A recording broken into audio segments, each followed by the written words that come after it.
हम इश्तेहार तो देख रहे हैं, होर्डिंग देख रहे हैं, मदर ऑफ डेमोक्रेसी लिखा है। कहते हैं कि हमारी अर्थव्यवस्था बहुत तेजी से आगे बढ़ रही है, तो इतने नौजवान बेरोजगार क्यों हैं?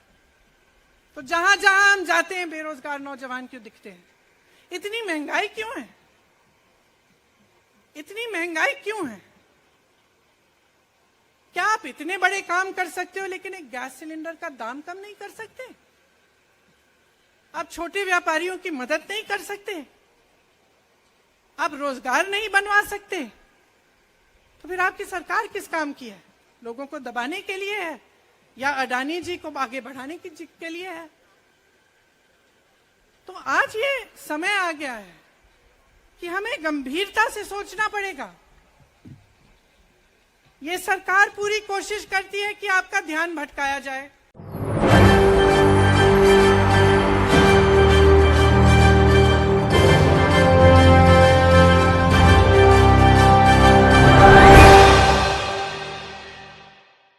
दो 2024 के चुनाव से पहले मोदी सरकार की याददाश्त को तेज करने का काम विपक्षी पार्टियां कर रही हैं, क्योंकि सरकार तो अपनी याददाश्त तेज करेगी नहीं, क्योंकि वो ये बात जानती है कि अगर वही अपने मुद्दों को उठाने का काम करेगी तो भाई फिर विपक्ष का क्या रोल रहेगा। लेकिन विपक्षी पार्टियां ये कह रही हैं कि मोदी सरकार को इतनी आसानी से नहीं बोलने देंगे। वो तमाम ऐसे मुद्दे जो सरकार ने दबा कर बैठी हुई है, चाहे वो महंगाई का मुद्दा हो, भ्रष्टाचार का मुद्दा हो, अर्थव्यवस्था का मुद्दा हो, जीडीपी का मुद्दा हो, स्वास्थ्य सेक्टर से जुड़े मुद्दे हो, या फिर अडानी का मुद्दा या किरण पटेल का मुद्दा, ऐसे तमाम मुद्दे जो विपक्ष लगातार उठाता नजर आ रहा है। हाल ही में कांग्रेस पार्टी ने जिस तरह का प्रदर्शन किया, उसको देखकर मोदी सरकार ये बात समझ गई है कि कांग्रेस को रोक पाना अब इतना आसान नहीं है। 2014 के बाद अगर देखा जाए तो कांग्रेस पार्टी की हालत काफी ज्यादा कमजोर थी, लेकिन राहुल गांधी की भारत जोड़ो यात्रा के बाद कांग्रेस पार्टी में नई जान आती दिखाई थी। और उसके बाद राहुल गांधी ने लगातार प्रेस कॉन्फ्रेंस के जरिए और जनता से जुड़ने के साथ साथ तमाम सवाल भी सुने और लोगों की समस्याओं का समाधान भी किया। तो ऐसे में दिखाई दिया कि राहुल गांधी अब जिस तरीके से मैदान में उतरे हैं, क्या वाकई 2024 का किला वे जीत कर रहेंगे।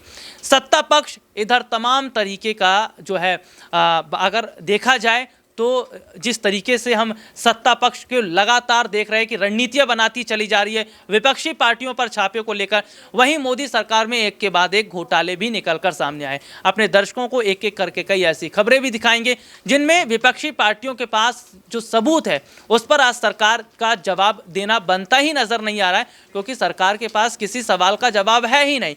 अपने दर्शकों को एक रिपोर्ट दिखाते हैं कि कैसे मल्लिकार्जुन खड़गे ने कहा कि गुजरात में मोरबी पुल जैसा बड़ा हादसा हो जाता है और उस हादसे पर किस तरीके की राजनीति की जाती है। मोरबी पुल का हादसा हो जाता है, वो हादसा इतना बड़ा हादसा था कि पूरे देश में ही नहीं विदेशों तक भी पहुंचा। उस दौरान जहां प्रधानमंत्री नरेंद्र मोदी को आनन फानन में मोरबी पहुंचना चाहिए था, लेकिन उस दौरान देखने को मिलता है कि दिल्ली से आदेश जाता है कि पहले अस्पतालों की हालत को ठीक किया जाए, क्योंकि पीएम मोदी अपने साथ कैमरा लेकर आ रहे हैं, तस्वीरें खराब ना हो जाए, क्योंकि फोटो जीवी वाले हमारे मोदी जी तस्वीरों से बहुत ज़्यादा इनको लगाव है। तो यही वजह है कि सीधे तौर पर देखने को मिला कि जब अस्पताल की कंडीशन को ठीक किया जाता है उसके बाद पीएम मोदी वहाँ पहुँचते हैं और तस्वीरें वगैरह लेते हैं। इस पर विपक्षी पार्टी के तमाम नेताओं ने सरकार को घेरा है। मल्लिकार्जुन खड़गे ने क्या कुछ कहा है, देखिए रिपोर्ट। अहमदाबाद में जब हजारों लोग मर गए थे, उस वक्त किसी ने पूछा, जर्नलिस्ट ने, कि इतने लोग मर गए हैं, आपको दुख नहीं होता क्या?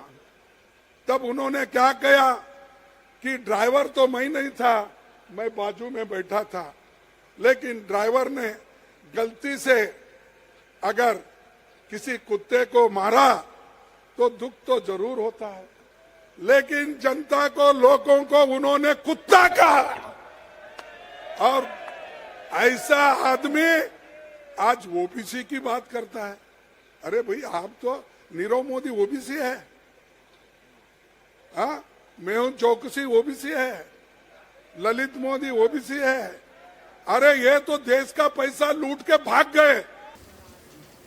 ये रिपोर्ट आपने देखी जिसमें विस्तार से हमने अपने दर्शकों को दिखाया। और देखिए सीधे सीधे तौर पर देखा जाए तो फिलहाल मौजूदा समय के अंदर जिस तरीके से विपक्षी पार्टियां तमाम तरह के सवाल पूछकर सरकार की परेशानी को तो बढ़ा रही हैं, लेकिन सरकार के पास भी ऐसे रास्ते अब नहीं नजर आ रहे हैं कि 2024 का चुनाव कैसे जीता जाए। इस दौरान कांग्रेस पार्टी की महासचिव प्रियंका गांधी ने राहुल गांधी का समर्थन करते हुए कैसे मोदी सरकार को घेरा।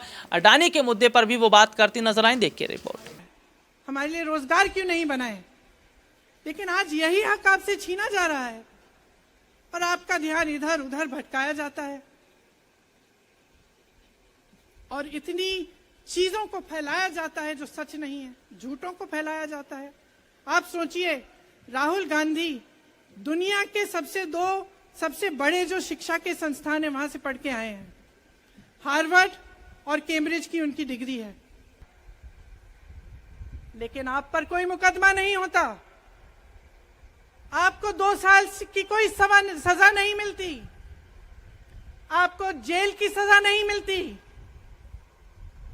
आपको संसद से कोई बाहर नहीं निकालता, आपको मना नहीं करता कि 8 सालों के लिए आप चुनाव नहीं लड़ सकते। क्यों? मैं पूछना चाहती हूं क्यों? आज तक हम चुप रहे हैं, हमारे परिवार का अपमान करते गए। मेरे भाई ने क्या कहा? संसद में वो मोदी जी के पास गए और उनसे गले लगे।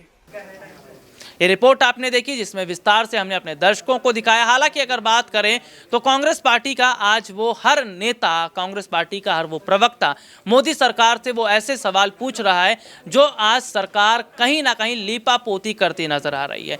सरकार संसद को देखिए, सबसे बड़ी बात है कि ये कहा जाता है कि संसद को चलने नहीं दिया जा रहा है, ये विपक्ष की लापरवाही है। विपक्ष के जो तमाम सांसद है वो ऐसा कर रहे हैं, लेकिन सच्चाई तो यह है कि जो सत्ता पक्ष के सांसद है वही नहीं चाहते कि संसद चले। संसद चलेगी तो जनता तक सच आएगा और जाहिर तौर पर सच सरकार दिखाना नहीं चाहती। अधीर रंजन चौधरी ने भी इस दौरान राहुल का समर्थन करते हुए मोदी सरकार को घेरा। देखिए रिपोर्ट। जानते हैं, अगर मोदी को सीना चीर के देखो अडानी मिलेगा, अडानी की सीना चीर के देखो मोदी मिलेगा।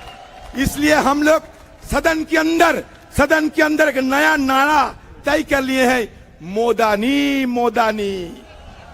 अरे मोदानी मोदानी, मोदी और अंबानी ये दोनों शरीर एक हो गए हैं, अब मोदानी बन गए हैं। राहुल जी की सवाल की एक जवाब, राहुल जी जब मसला उठाई थी सदन के अंदर, जो सवाल राहुल गांधी की तरफ से पूछे गए थे उसका एक जवाब मैं बड़े दावे के साथ कहते हैं, एक जवाब हमारे पीएम नरेंद्र मोदी जी नहीं दिए, बल्कि बजाय ये है कि दिखाते हैं बाहर 56 इंची छाती वाले एक महापुरुष है, लेकिन राहुल गांधी जी की ये जो तीखी सवाल थे उस सवाल से उनका 56 इंची छाती सिकुड़ते गए थे, वो भागे हुए थे। ये तमाम रिपोर्ट हमने अपने दर्शकों को दिखाई जिसमें सीधे तौर पर देखा जा रहा है कि कांग्रेस पार्टी ही क्या वो पार्टी है जो 2024 में मोदी सरकार को बड़ी टक्कर देती नजर आएगी। क्या लगता है दर्शकों को कमेंट करके जरूर बताएं। फिलहाल आज के लिए इतना ही, आपसे फिर दोबारा मुलाकात होगी, तब तक के लिए इजाजत दीजिए। नमस्कार।